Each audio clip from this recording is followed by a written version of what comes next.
मटार घातलेली मिक्स भाजी तयार आहे। चला भाजी बनवायला घेऊ। हे बघा मी तेल घेतले, त्याच्यामध्ये आता जिरं टाकते। तेल जरा जास्तच तापले आहे। जिरं टाकले, आता हा कढीपत्ता टाकलाय, कांदा टाकला, हा शिजवून घ्यायचा आहे। हा ठेचलेला लसूण टाकते, हा तेलावर थोडा परतून घ्यायचा आहे। आता याच्यात बटाटी टाकते,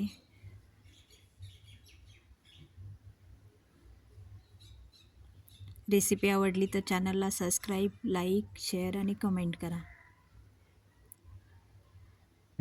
ही गवार आहे। आपल्या घरात ज्या ज्या भाज्या असतील ना त्या घ्यायच्या आहेत। माझ्याकडे ज्या होत्या त्या मी घेतलेत। फ्लावर आहे, फ्लावर आणि मटारचं कॉम्बिनेशन आपल्याला माहितीच आहे कसं लागते ते।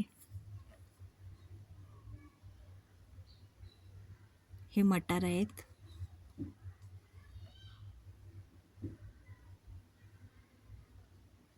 गाजर टाकले, हे वांग टाकले,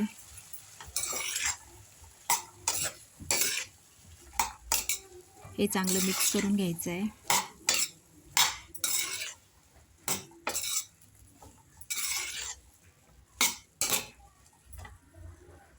आता ह्याच्यावर मी झाकण ठेवते आणि त्याच्यात पाणी ठेवते।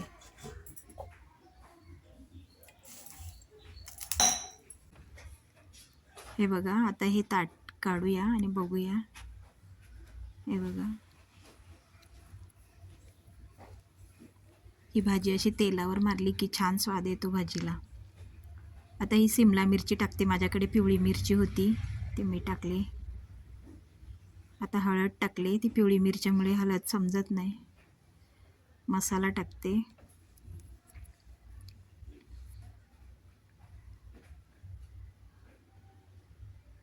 या मिक्स भाजीला खूप छान चव येते। करून बघा तुम्ही एकदा तरी।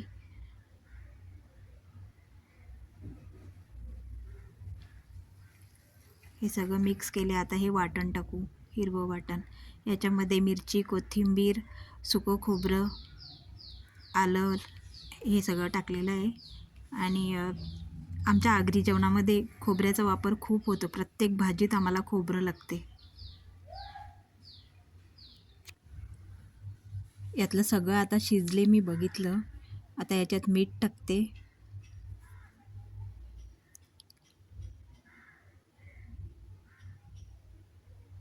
टॅमॅटो टाकले, पण ते पटकन शिजते ना म्हणून जरा उशिरा टाकलं।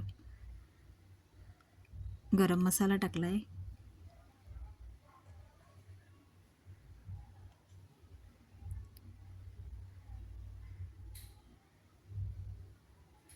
ह्याच्यात तुम्ही सुकं खोबरं न टाकता ओलं खोबरं पण टाकू शकता, म्हणजे ओला नारळ किंवा मग शेंगदाण्याचं कूट पण टाकू शकता।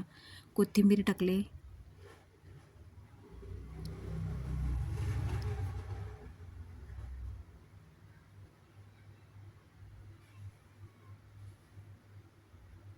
हे बघा झाले, आपली भाजी तयार आहे। मटार घातलेली मिक्स भाजी।